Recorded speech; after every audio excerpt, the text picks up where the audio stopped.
Good morning, students. This is the revision video of the chapter Nazism and the Rise of Hitler. And this video has been made for class 9th. Now let us discuss and revise the chapter. So far, we discussed that how Nazism as a ideology erupted in Germany. And now we are going to discuss the rise of Hitler as a dictator of Germany. So we need to understand that the crisis took place in Germany and the political situation and the social situation was not good in Germany. And ultimately, these worst situation gave opportunity to Hitler to rise as a dictator in the country.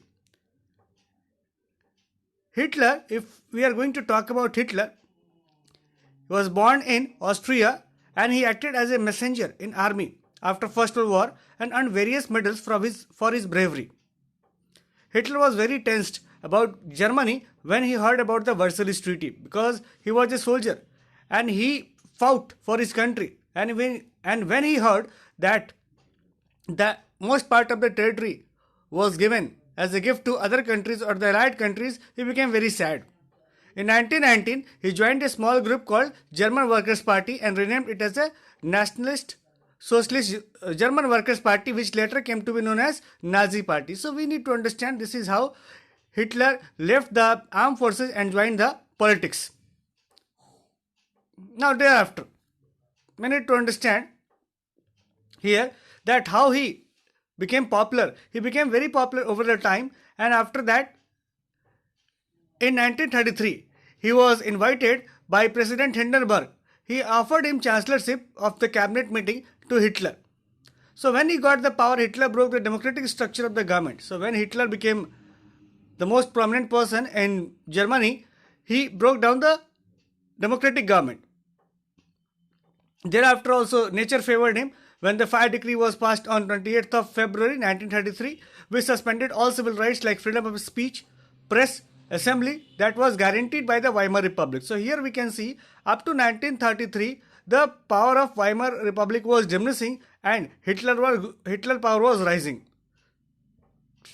Thereafter many communists were blamed for instigating the fire, and this is why the communists were packed in the concentration camps.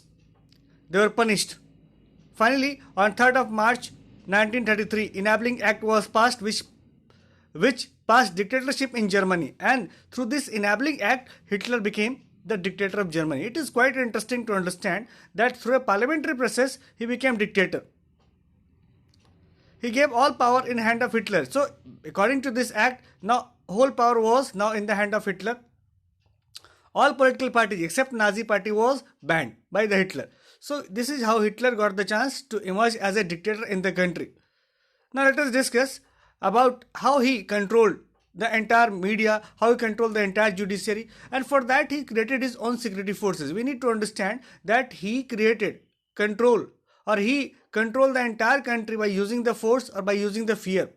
And for that he recruited various important personalities and various important police forces also, like SS Stormtroopers, Gestapo, that was a special state police, SS was there, and SA was there. So different types of SA, SS, this type of police were set up. This type of special police forces were set up by, or special security forces were set up by Hitler, and these were exclusively oriented, or these were exclusively under the command of Hitler.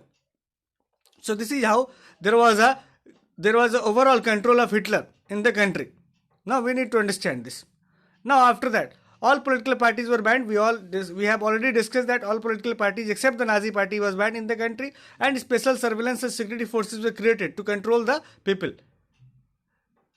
Now we need to understand this the particular act that we are talking about. It was a Enabling Act. That was the very important act, because through this act Hitler became the ultimate powerful man, or he was the ultimate ruler in the country.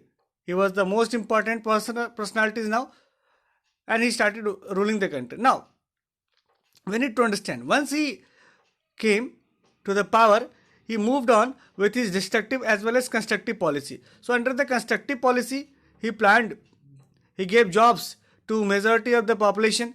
He provided them with civil liberties, as well as he provided them with some certain programs that was under the control of government, that was funded by government. Like Volkswagen car company was established, superhighways were established. These were the constructive program that was started, that was led by Hitler. Now, what was the negative program? What was the negative plan that started by Hitler? So we need to understand that Hitler was having his own point of view regarding the world. So according to Nazi ideology, because Hitler was the pioneer of the Nazi ideology, so there was no equality between people, but only racial hierarchy. So Hitler was a great believer of racial discrimination. He told that no one is equal in this society, and we cannot expect such type of equality between people. So here racial discrimination is there, and it is gifted by God, it is gifted by nature. So Nazi began creating exclusive racial community of pure Germans by physically eliminating those who were considered undesirables. So thereafter Hitler classified his countrymen into two parts: desirables and undesirables. So desirables were those people who were very fit, who were very useful for the society of German society, whereas undesirables were considered unuseful, or they were neglected in the country. Now, if we're going to talk about the desirables mainly consisted of Nordic Aryans, whereas undesirables consisted of Jews, Gypsies, blacks, Russians, Poles, even certain Germans, and abnormal who's considered undesirable. So basically handicapped person were considered undesirable. So this is how Hitler created racial discrimination in his own country by classifying people into two groups. Now, another aspect of Hitler's ideology related to the geopolitical concept of Lebensraum or living space. Hitler was a very ambitious man. He wanted to capture the entire European countries, and that is why he started his expansionist policy. He captured the nearby areas, and his dream was to capture the entire Europe. So in order to pursue his dream, he captured the nearby areas also. He attacked the Poland also in this connection. So he was of the view that those who are desirable, should get more and more space to live in. And that is why he believed that we should capture more and more areas so that original Germans or the Nordic Aryans should enjoy more and more space.